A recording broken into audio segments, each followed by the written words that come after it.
You guys asked some disc golf questions, and we got the answers. What's up, degenerates? It's the disc golf world. I'm Jefferson, and alongside me, as always, the one with all the holes in his game, Swiss Cheese. We asked you guys to ask us literally whatever. The goal is to make this a series, so drop a question down below or follow us on social media to be featured next time. But first, big thanks to everyone supporting over on Patreon and our members. Without you guys, we wouldn't be able to continue to make these videos. We really do appreciate each and every one of you. Now, let's get into this. Listen, the people who complain about all the quote shenanigans at Des Moines Challenge and the optics of deemed unprofessionalism in the sport need to just lighten the fuck up. Instead, choose to celebrate a fan base who continually shows out every year, no matter the conditions or the players in attendance. Which, if you haven't paid enough attention, has been an issue for DGBT this season. I'll take passionate fans over the polo and chinos we see in traditional golf, especially with the efforts of the ones who are putting more money in the hands of the players.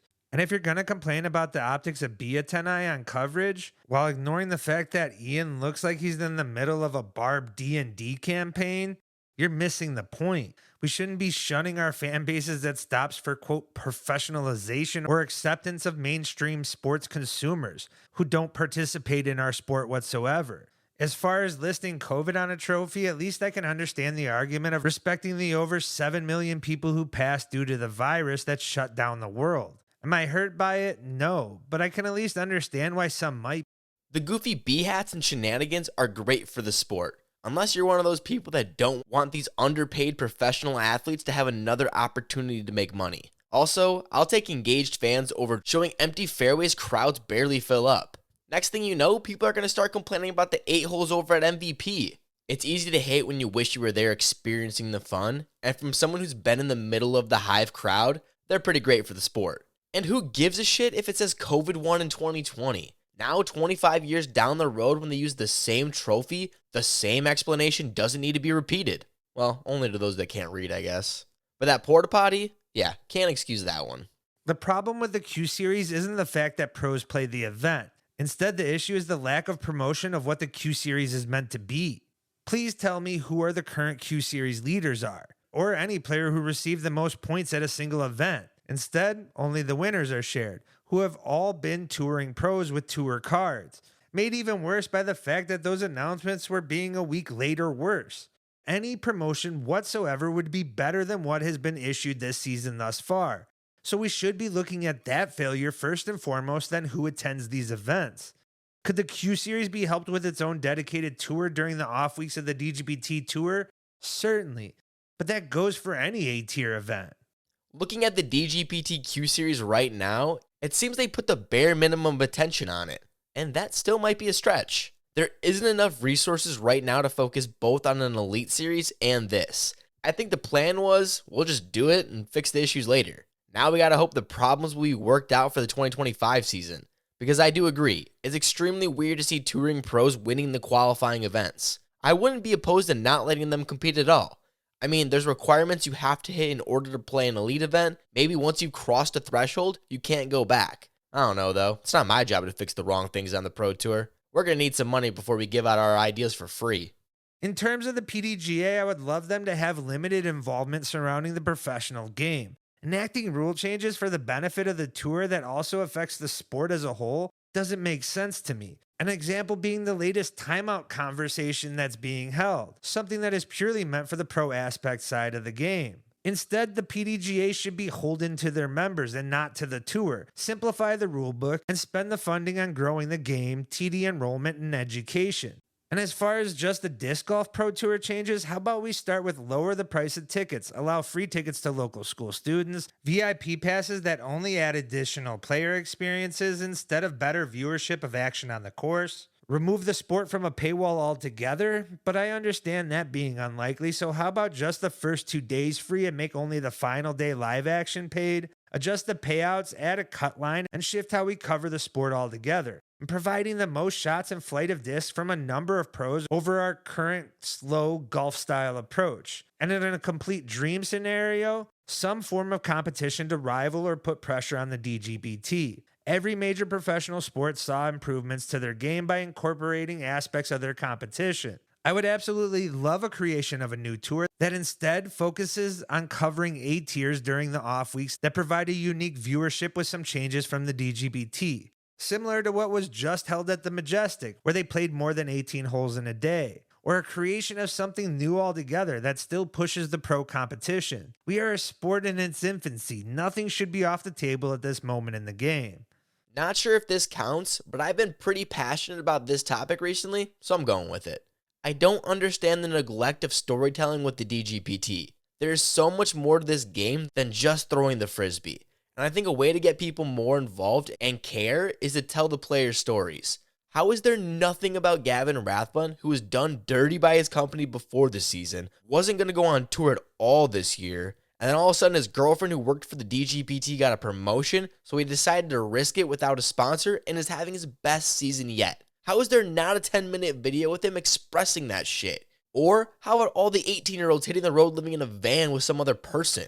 That's not normal. Yet nothing's been made besides like 3 MTV Crib type videos that don't have any depth. Being on tour and talking with pros, it's crazy how much goes untold, and I wish there was more focus to tell these stories. In my opinion, this would not only help disc golf as a whole, but also create more diversity in favorite players, which is needed. Hopefully us at the Disc Golf World will be able to do that when we're back on the road starting Ledgestone. So make sure to subscribe to not miss out. Beth at 69. I just told myself, you got to will this one in there. Whatever you have, just will it in there. This man is unbelievable. This is what athletes live for. This is the moment. I believe there's a place for all types of content in our sport. More individual content allows more opportunity to get eyes on the game, and who knows, maybe some participation. Provides avenues for every types of consumer preferences, and with so much of our sport already lost to a lack of coverage, should be welcomed at this point. We can't herald the quote YouTube players who learn form online and how they're now shaping the professional game today, then try to gatekeep any content surrounding the sport. I challenge everybody to get out there and create, whether you're the guy throwing their local 9-hole, filming your local leagues, a new style just like us, all are welcomed and could possibly help the game and has been proven that anyone can accomplish it. Simple, it's good. Our sport is so small, if someone says being funny is hurting the growth, I'll call them an idiot to their face. No one besides disc golfers watch disc golf content. If anything, pushing out what we have been on CBS thinking that's going to convince anyone to throw a frisbee is a waste of $1 million. And you wonder where your PDGA fees go. Just for the guy at the end of the bar to complain when it comes on and be switched. Personally, I see the biggest missing demographic being that teenage to young 20-year-olds. And me being a part of that group, I can tell you something with full confidence.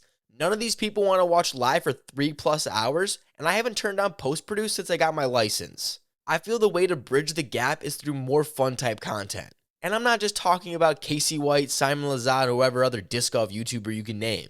Don't believe me? Remember that random disc golf video the Try Guys posted with so-called disc golf champ Cynthia Riccati? That video did 5 times better than every single video Jomez and the DGPT has posted this year. In fact, it did better than all the Des Moines Challenge post-produced combined. Yeah, I know they have 8 million subscribers, but if you could spend $1 million on putting your product on CBS or collab with a YouTuber, I'm choosing that one all day. I truly believe more people would give it a try if they see their favorite YouTuber playing, because I'm going to say this, and hopefully you people don't get too pissed. I don't really think of disc golf as a whole as a sport, rather a hobby. Much easier to get people involved with that than all of a sudden being fully committed to keeping up with professional disc golf. We gotta normalize throwing a frisbee before we start working on that.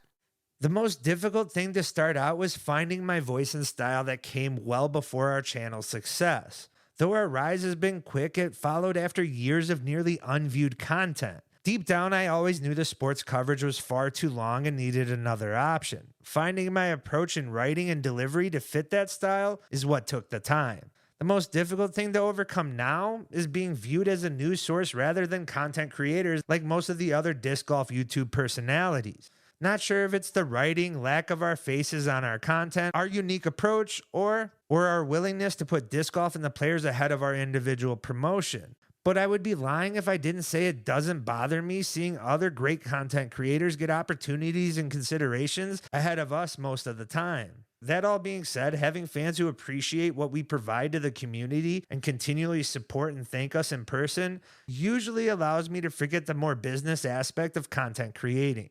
Honestly, the hardest part was access. We have so many ideas, but it seems like everything we want to do, we can't. Or we need to talk to some person who doesn't ever get back to us. And all the other behind the scenes problems I can't speak on. Also, tell your favorite pros to come on the channel. We've gotten yeses for interviews from almost every big name in the game, yet when it comes down to it, they're nowhere to be heard, which is totally fine. I think another big problem is we started doing this only last March and went from nothing to all of a sudden to showing up at every event. Hopefully, once we're more established and pros want to come on, it'll be smooth sailing from there. Look, in my opinion, disc golf is in no position to turn away funding or outside sponsorship deals, unless it ruins your brand. And there should be far more activity pursuing funding by the pro tour and players, and certainly celebrated when accomplished. It wasn't the tour who brought in chess.com or Windows into our sponsorship deals this season, but the efforts of the players in the game. The fact our sport can be uplifted by the efforts of its fans and grassroots businesses is what makes our sport unique and special, but also limits our sports in a worse way at times without a lack of outside money. Some of these sponsorship deals are ridiculous and often caps players' potential earnings, but have been so entrenched in the sport due to in large part because outside funding and competition has not been able to find footwork in the game. Have you ever questioned why Barbasol sponsors the championship and not a single individual player? It's in large part due to these contracts that are currently in all aspects of the game. Even something as simple as disc dyer contracts. The more outside money that is brought into the sport will only help lift the sport to new and hopeful better heights, while also providing a better standard of living for all the sport's professional players.